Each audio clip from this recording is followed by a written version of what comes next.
The fire alarm screamed through the halls of Zenith Corporation headquarters, and Danny Martinez knew something was very wrong.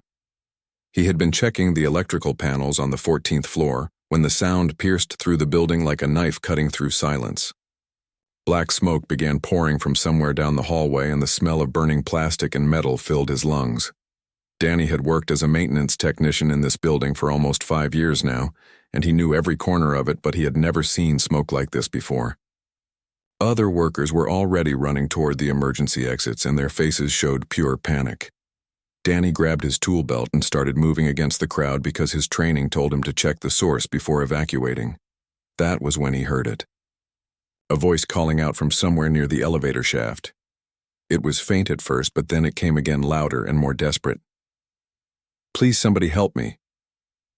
The voice was female, and it was coming from inside the elevator. Danny ran toward the sound, and when he reached the elevator bank, he saw smoke pouring out from the gaps around the doors. The digital display above showed the elevator was stuck between the 12th and 13th floors. He could hear flames crackling somewhere below, and the heat was already making the metal doors warm to touch. His mind raced through the options. The fire department would take at least 10 minutes to arrive, and whoever was inside that elevator did not have 10 minutes. He spotted the emergency pry bar mounted on the wall behind the glass case and smashed it open with his elbow. The bar was heavy and cold in his hands. Danny positioned it between the elevator doors and started pulling with all his strength. The doors resisted at first, but then began to move slowly. The gap widened inch by inch, and with each inch more smoke poured out. The heat hit his face, like a physical force, and he had to turn his head to breathe.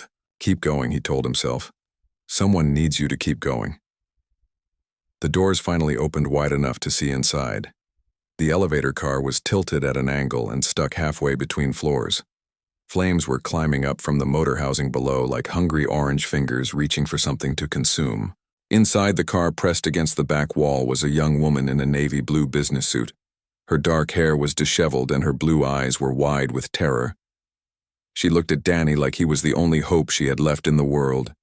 Danny did not think about what could go wrong.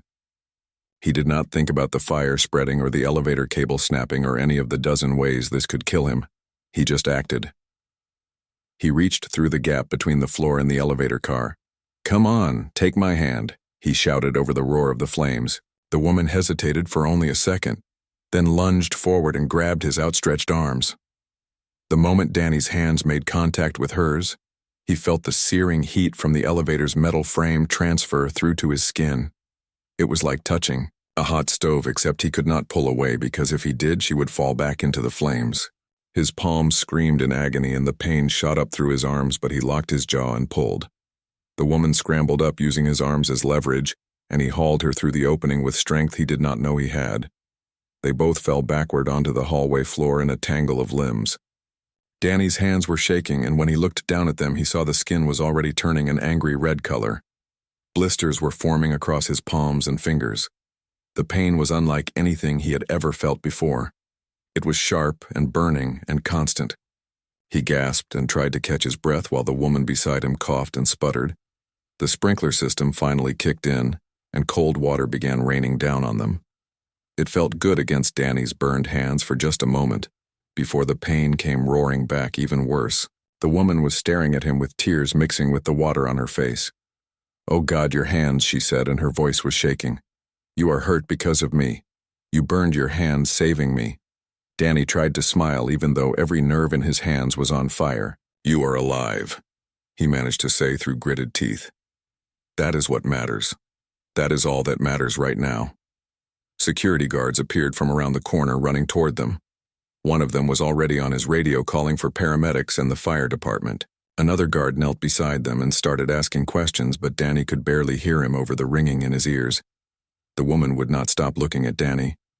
She studied his face like she was trying to memorize every detail. "What is your name?" she asked. Her voice was steadier now, but still shaky. "Danny Martinez," he told her. His hands were throbbing with each heartbeat. "I am Lisa," she said.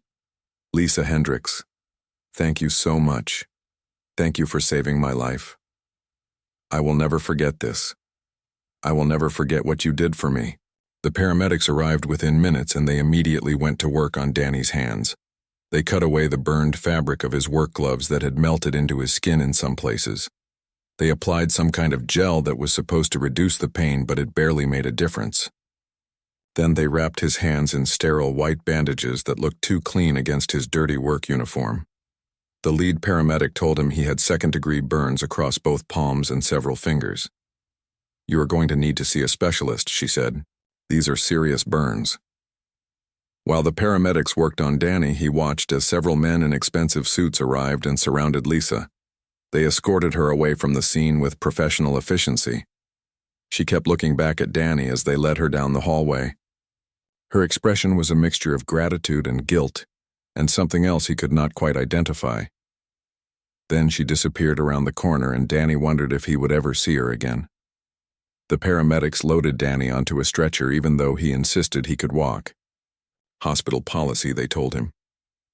As they wheeled him toward the ambulance, Danny thought about his daughter Sophie.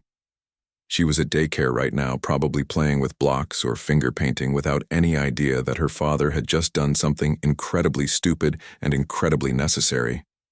He would need to call her daycare and let them know he would be late picking her up. He would need to figure out how to take care of a 6-year-old with both hands bandaged and useless. He would need to figure out a lot of things. But right now, all he could think about was the pain and the fear in Lisa Hendricks' eyes and the sound of flames crackling in an elevator shaft. 3 days had passed since the fire, and Danny sat in his small apartment staring at his bandaged hands like they belonged to someone else. The doctor at the hospital had told him the burns were second degree across both palms and would take at least 4 to 6 weeks to heal properly. They had given him pain medication that made him feel foggy and distant, but did nothing to stop the constant throbbing ache that radiated from his hands up through his arms. The doctor had also said there would probably be some scarring, but that he should regain full use of his hands eventually. Eventually was not soon enough for Danny, because eventually did not pay the rent or put food on the table. His daughter Sophie sat on the couch beside him with her coloring book spread across her lap. She was 6 years old with his dark eyes and the same stubborn chin he saw in the mirror every morning. Her mother had died 2 years ago from cancer, and since then it had been just the two of them against the world. Sophie carefully stayed inside the lines of her coloring page using a green crayon to fill in what looked like a dinosaur. She glanced up at her father every few minutes with concern written all over her small face. "Does it hurt, Daddy?" she asked without looking up from her drawing. Her voice was soft and careful, like she was afraid of the answer. Danny wanted to lie and tell her everything was fine, but he had promised himself after her mother died that he would always be honest with her. "A little bit, sweetheart," he said. "But I am tough, remember? I am the toughest daddy in the whole world." Sophie nodded solemnly and went back to her coloring. Danny wished he felt as confident as he tried to sound. The truth was much darker than what he told his daughter. His hands could barely grip a fork to eat with, and there was no way he could hold a wrench or screwdriver or any of the tools he needed for his job. Zenith Corporation had been generous enough to give him 2 weeks of paid medical leave. But after that, he would need to either return to work or lose his position. The human resources manager had called yesterday to check on him, and her voice had been kind but firm. "We need to know if you will be able to resume your duties," she had said. "We have to plan accordingly." Danny had told her he would be fine, but they both knew he was lying. Jobs that paid enough to cover rent and utilities and food and daycare for Sophie were not easy to find. Danny had no college degree, and his only real skills were fixing things and working with his hands. Without his hands, he had nothing. He had been running numbers in his head for the past 3 days trying to figure out how long his savings would last if he lost his job. The answer was not long. Maybe 2 months if he was very careful. 3 months if he sold everything that was not absolutely necessary. After that, he had no idea what would happen. His phone buzzed on the coffee table and startled him out of his dark thoughts. The screen showed an unknown number. Danny awkwardly maneuvered the phone between his bandaged palms and managed to swipe the answer button. "Hello," he said. His voice sounded tired even to his own ears. "Mr. Martinez," came a professional male voice from the other end. "This is Gregory Lawson. I am the chief of staff for Charles Hendricks, who is the CEO of Hendricks Industries. Mr. Hendricks would like to meet with you tomorrow at 10 in the morning if you are available." Danny's mind went blank for a moment. Hendricks Industries was one of the biggest companies in the world. They owned tech companies and shipping companies and even had contracts with the space exploration programs. Everyone knew the Hendricks name. "I think you have the wrong person," Danny said slowly. "There is no way someone like Charles Hendricks wants to meet with me." "No mistake, sir," the voice replied smoothly. "You saved Mr. Hendricks' daughter Lisa from the fire at Zenith Corporation. He would like to thank you personally and discuss something with you. A car will be sent to your address tomorrow morning at 9:30. Please be ready." The line went dead before Danny could ask any more questions or tell the man that this was all some kind of mistake. Danny sat there holding the phone and staring at nothing. Sophie looked up from her coloring book with curious eyes. "Who was that, Daddy?" she asked. Danny shook his head slowly. "I am not really sure, sweetheart," he said, "but I think I have a meeting tomorrow with a very important person." Sophie's eyes went wide. "Are you famous now, Daddy? Am I going to see you on television?" Danny laughed despite everything. "I do not think so, baby. But maybe something good will come from all this. Maybe things will work out somehow." That night, after Danny tucked Sophie into bed, he sat by the window of their small apartment and looked out at the city lights. His hands ached with a dull, persistent pain that the medication barely touched. He thought about Lisa Hendricks and the terror in her eyes when he had pulled her from that elevator. He thought about the choice he had made in that moment to reach into the fire instead of running away. Most people would say he was a hero, but Danny did not feel like a hero. He felt like a man who had made the only choice he could live with and was now paying the price for it. The next morning, Danny stood in front of his closet trying to figure out what someone wears to meet a billionaire CEO. He settled on his only pair of dress pants and a button-up shirt that Sophie helped him with because his bandaged hands could not manage the buttons. Mrs. Patterson from across the hall agreed to watch Sophie for a few hours. She was a kind older woman who had helped Danny many times since his wife died. "You look very handsome," she told him as he left. "Very professional." Danny did not feel professional. He felt terrified. The black car that arrived at exactly 9:30 was unlike anything Danny had ever ridden in. It was sleek and silent, and the seats were made of leather so soft it felt like sitting on a cloud.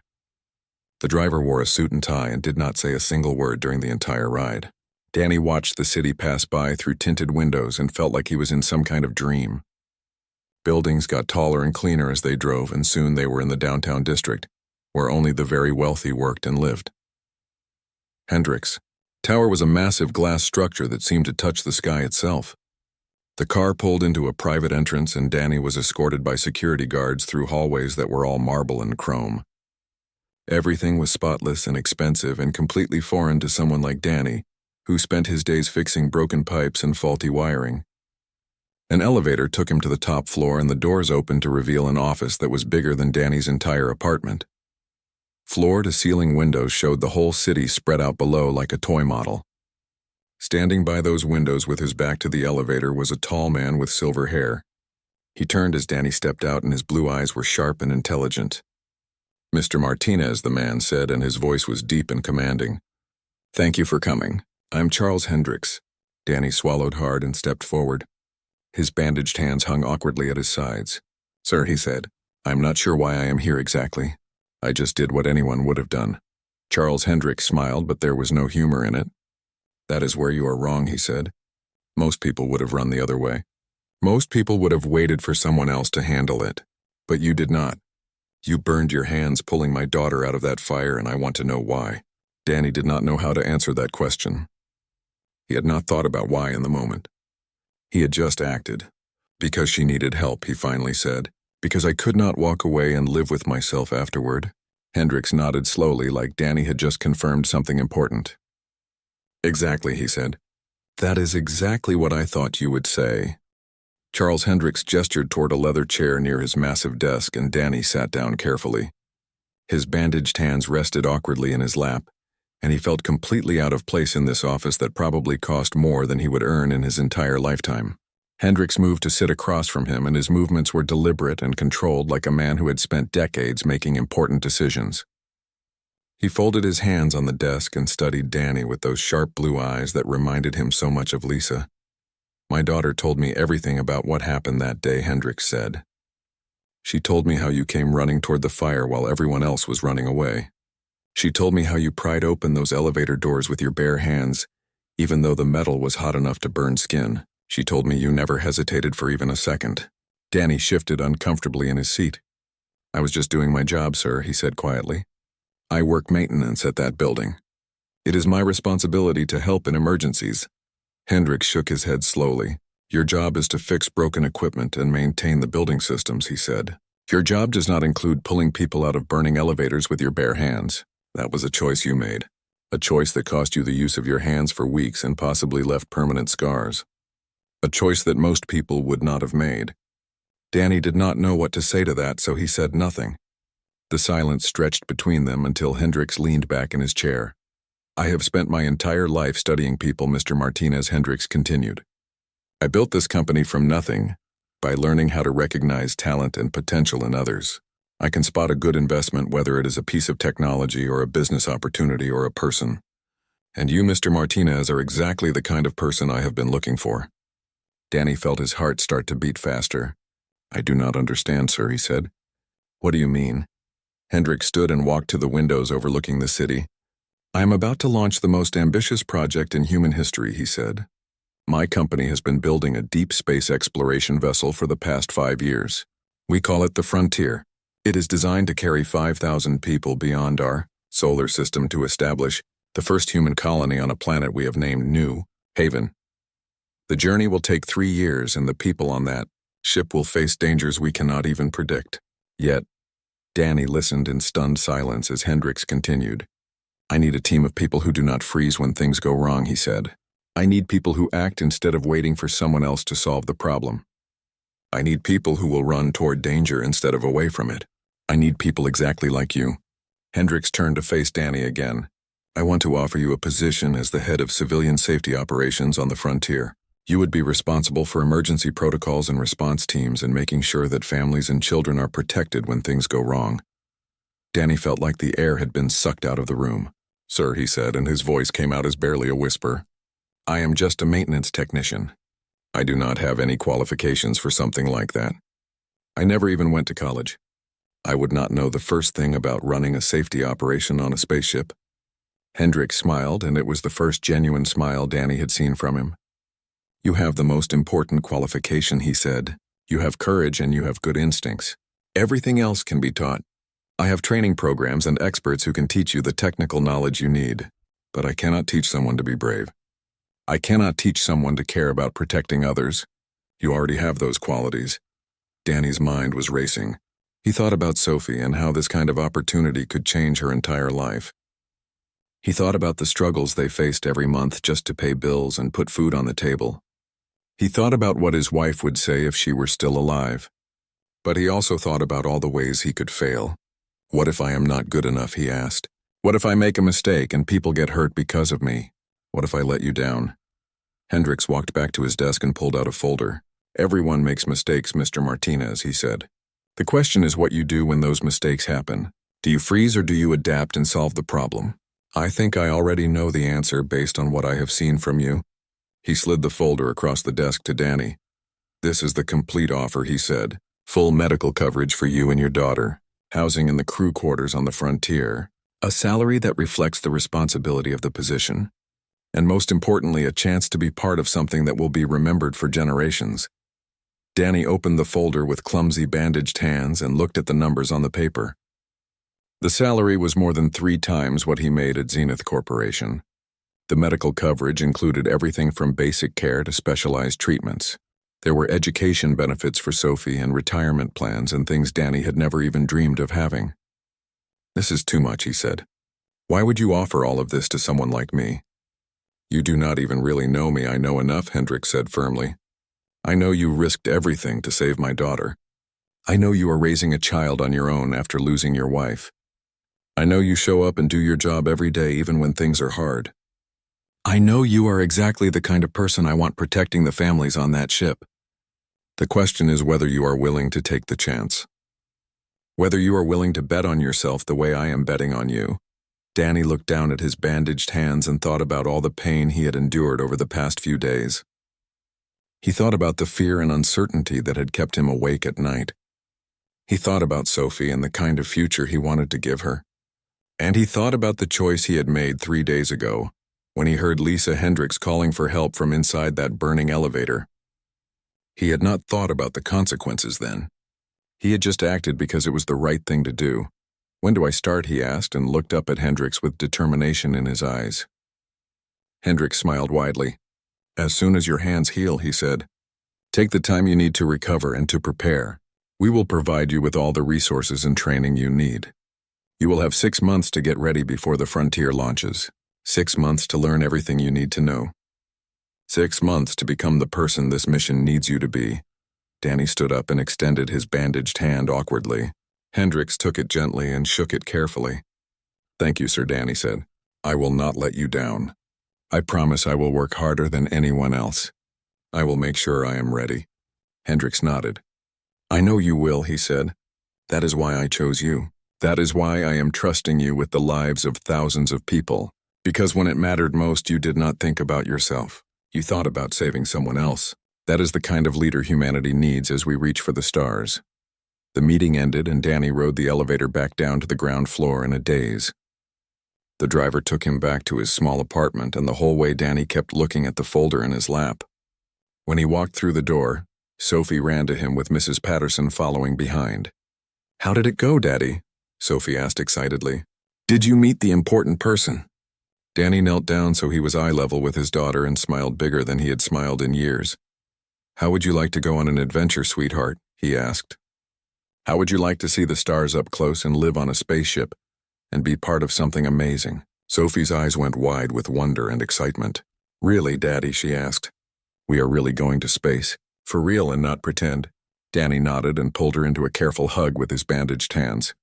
"Really, really," he said. "We are going to space, baby. We are going to see things that most people only dream about. And it is all because sometimes doing the right thing leads to something incredible." 6 months had passed like a dream, and Danny stood on the observation deck of the Frontier watching Earth grow smaller in the viewport.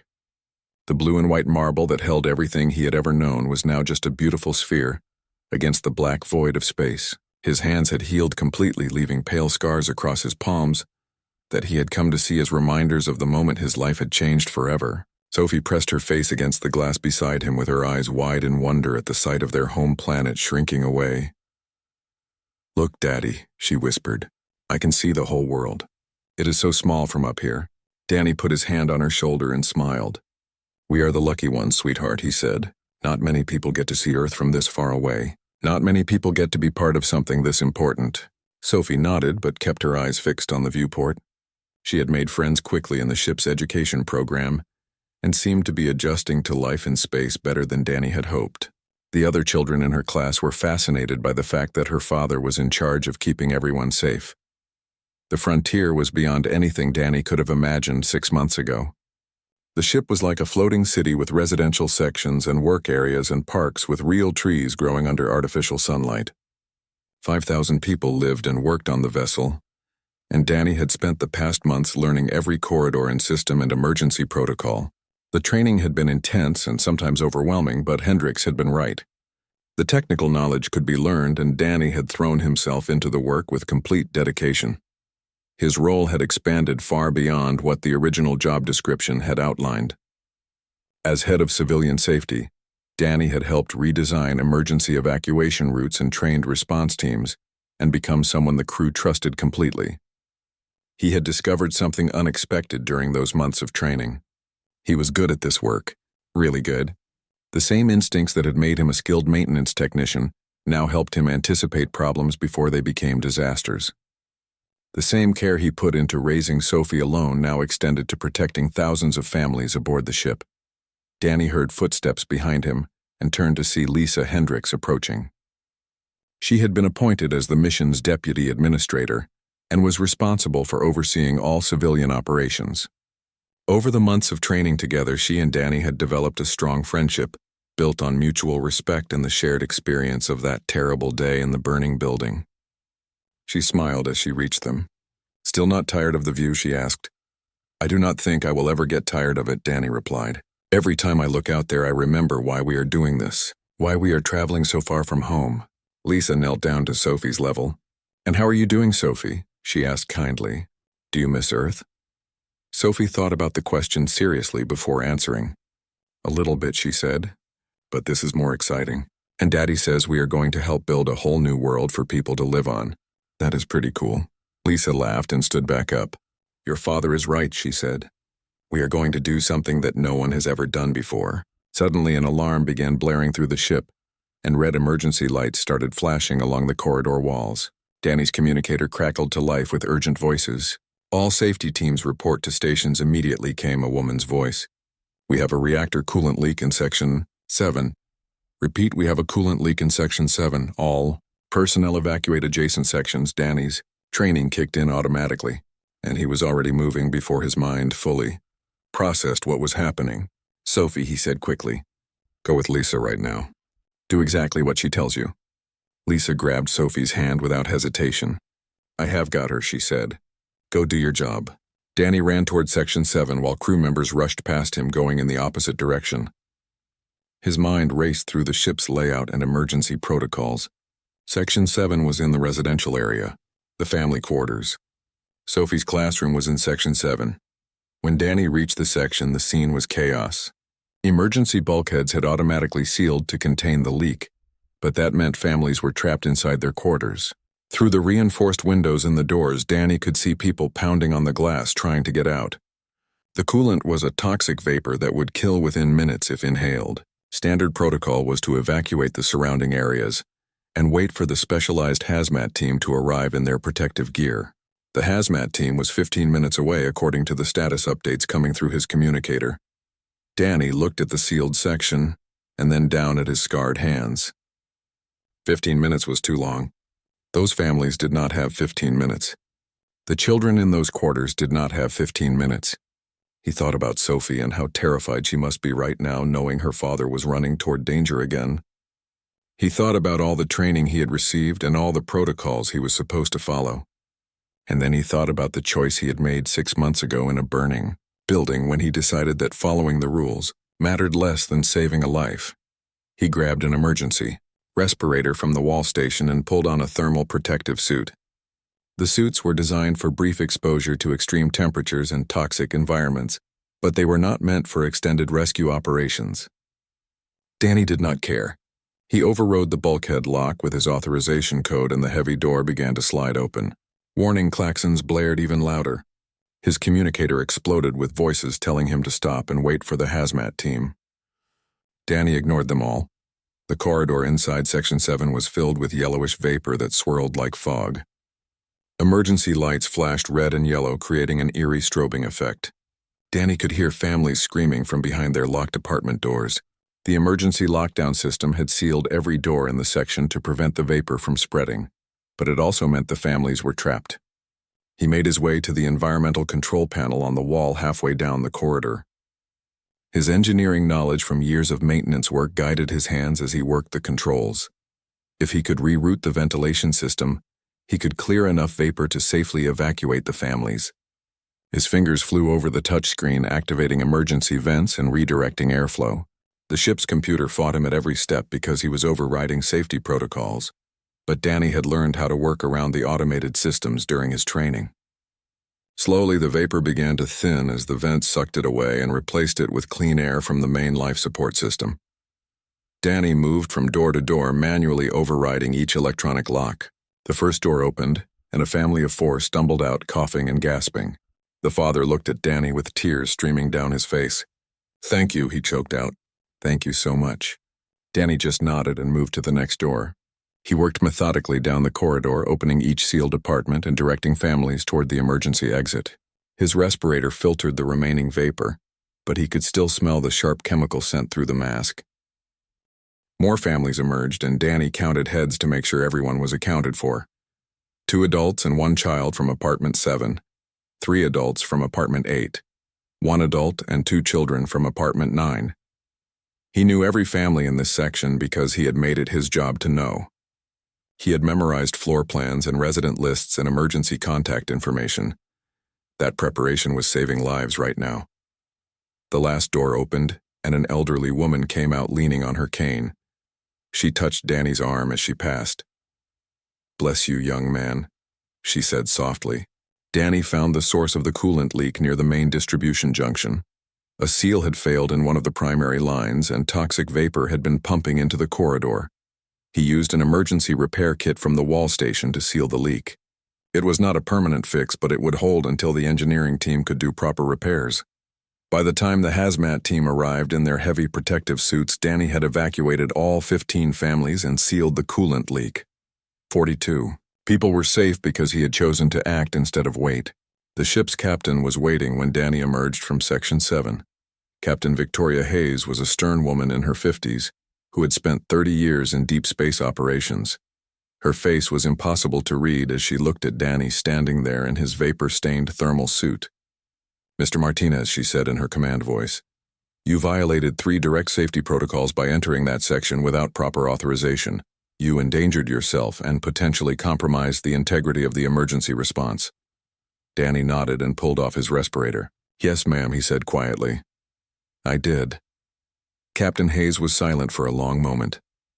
Then her expression softened just slightly. "You also saved 42 lives, including 15 children," she continued. "You prevented what could have been a catastrophic failure in our reactor cooling system. You demonstrated exactly the kind of quick thinking and courage that this mission needs." She extended her hand and Danny shook it. "Outstanding work, Mr. Martinez," she said. "Humanity needs more people like you out here in the black. Carry on." She turned and walked away, leaving Danny standing in the corridor, exhausted and shaking from the adrenaline. News of what happened spread through the frontier within hours. Danny became something of a legend among the crew. The man who had burned his hand saving a CEO's daughter was now the man who had saved 15 families on humanity's greatest voyage. But Danny did not think of himself as a hero or a legend. He thought of himself as a father doing what fathers do, protecting the people who depended on him. And in the vast darkness of space heading toward a new world, he knew that was exactly what humanity needed most. The news of Danny's actions in Section 7 spread beyond the frontier and reached back to Earth within days. Communication with home took hours because of the distance, but messages still flowed between the ship and the planet they had left behind. Danny found himself mentioned in news reports and articles about the mission. They called him a hero and an inspiration, and used words like courageous and selfless. Danny tried to ignore most of it because he knew the truth. He was just a man doing his job the best way he knew how. Sophie was proud of her father in the way only a 6-year-old could be. She told everyone in her class that her daddy had saved all those families, and she drew pictures of him in his protective suit surrounded by grateful people. Her teacher sent the drawings to Danny, and he kept them in his quarters where he could see them every day. They reminded him why he did what he did, not for recognition or praise, but because people needed help, and he had the ability to provide it. 2 weeks after the incident in Section 7, Danny received a message on his personal terminal. The sender was Charles Hendricks, and the message was marked as priority. Danny opened it, and Hendricks' face appeared on the screen. The recording had been made from his office back on Earth with the city visible through the windows behind him. "Mr. Martinez," Hendricks said, and his voice carried the weight of genuine respect. "I have been following the reports from the frontier, and I wanted to tell you personally that I knew I made the right choice 6 months ago.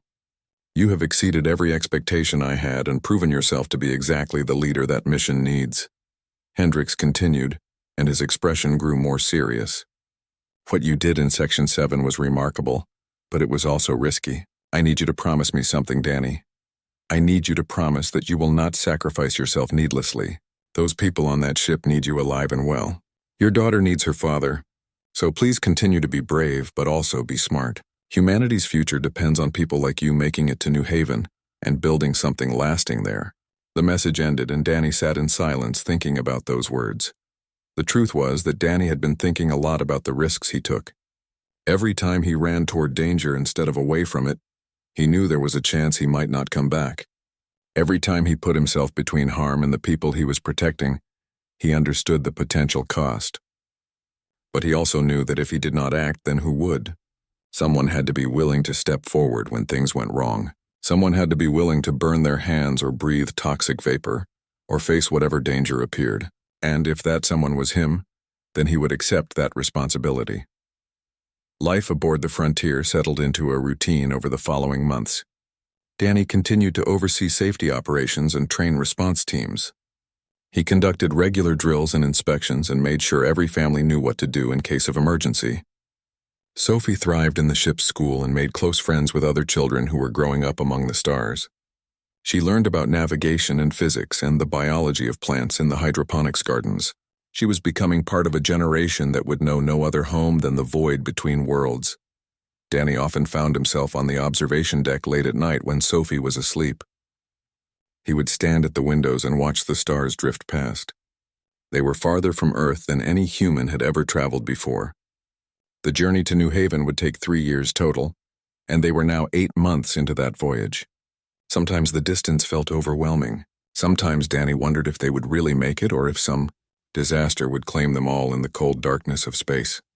But then he would think about the families he had saved and the children who laughed in the corridors, and the future they were all building together. He would think about Sophie and the incredible life she would have on New Haven. He would think about his wife and how proud she would be of the man he had become and the father he was to their daughter. And those thoughts gave him the strength to face whatever came next. One evening, Lisa found Danny on the observation deck staring out at the stars. She stood beside him in comfortable silence for a while before speaking. "Do you ever regret it?" she asked quietly. "Burning your hands that day? Giving up your old life for all of this?" Danny considered the question carefully. He thought about his small apartment and his struggle to pay bills and the uncertainty that had defined his existence before the fire. Not for a single second, he finally answered. "That moment changed everything for me and for Sophie. It brought us here. It gave us purpose and a future worth fighting for. My hands healed and the scars remind me every day that sometimes pain leads to something beautiful." Lisa smiled and nodded. "My father was right about you," she said. "He saw something in you that most people miss. He saw that real courage is not about being fearless. It is about being afraid and acting anyway because someone needs you to." The months continued to pass and the frontier pushed deeper into unknown space. They encountered phenomena that scientists had only theorized about. They saw nebulas that painted the void in colors beyond description. They passed near binary stars that danced around each other in an endless cosmic ballet. And through it all, Danny kept his crews ready and his protocols sharp. There were small emergencies and close calls, but nothing as serious as the coolant leak. Danny made sure it stayed that way through careful preparation and constant vigilance. Sophie turned 7 years old somewhere between star systems in a region of space that had no official name. The crew threw her a party in one of the common areas, and children from all over the ship attended. There was cake made from hydroponics ingredients and games that had been adapted for low-gravity sections. Sophie laughed and played with her friends, and for a few hours, Danny could almost forget they were millions of miles from Earth, traveling through the most hostile environment imaginable. That night after the party ended, Danny tucked Sophie into bed in their quarters. She looked up at him with sleepy eyes and asked a question that caught him completely off guard. "Daddy, do you think Mommy would be proud of us? She would be proud of what we are doing out here." Danny felt his throat tighten with emotion. He thought about his wife and the strength she had shown fighting her illness. He thought about the love she had for Sophie and the dreams she had for their daughter's future. "She would be so proud of you, sweetheart," Danny said softly. "She would be amazed by how brave and smart and kind you have become. And I think she would be proud of me too for keeping you safe and giving you this incredible adventure." Sophie smiled and closed her eyes. "I miss her," she whispered. "Me too, baby," Danny replied. "Every single day. But she is still with us in our hearts and in the good things we do. Now get some sleep. We have a big day tomorrow." Danny sat by Sophie's bed until her breathing became slow and steady. Then he walked to the window in their quarters and looked out at the endless stars. A message notification appeared on his terminal and he opened it. The message was from Captain Hayes. It was brief and to the point. "Mr. Martinez, your performance review has been completed. You have been promoted to Chief of Safety Operations for the entire mission, effective immediately. Your leadership and dedication have been exemplary. The crew trust you and so do I. Well done." Danny read the message twice and then looked down at his scarred hands. Those scars had cost him pain and fear and uncertainty. But they had also bought him this life, this purpose, this chance to protect thousands of people on the most important journey humanity had ever undertaken. He thought about the choice he had made in that burning building when he reached into the fire to save Lisa Hendricks. He had not known then where that choice would lead. He had not known it would bring him to the stars, but standing here now in his quarters aboard the Frontier with his daughter sleeping, peacefully nearby and a message of promotion glowing. On his screen, Danny understood something profound. The measure of a person was not what they did when life was easy and safe. The measure of a person was what they did when everything was burning down around them. When the choice was between running away or reaching into the fire. When the cost was high but the need was greater. Danny had reached into the fire and his hands bore the scars to prove it. But those scars had carried him farther than he ever dreamed possible. They had carried him to the stars and beyond. They had carried him to a future worth fighting for. And as the frontier continued its journey through the vast darkness toward a new world, Danny knew that he would reach into the fire again if he had to. Because that was what humanity did. That was what separated them from the cold, uncaring universe. The willingness to sacrifice for each other. The courage to act when others would freeze. The stubborn refusal to give up no matter how dark things became. That was humanity's true strength. Not superior technology or ancient wisdom, but simple human courage. The courage to burn your hands saving someone you did not even know. The courage to run toward danger when everyone else ran away. The courage to build a future among the stars for children who would never see Earth. That courage lived in Danny's scarred hands and in every person aboard the frontier who had chosen to leave everything behind for a dream of something better. And that courage would carry them all the way to New Haven and beyond. That courage would build a new world. That courage was humanity's greatest gift to the universe. The willingness to reach into the fire no matter the cost. The determination to save each other even when it hurt. The unshakable belief that tomorrow could be better than today if someone was brave enough to make it so.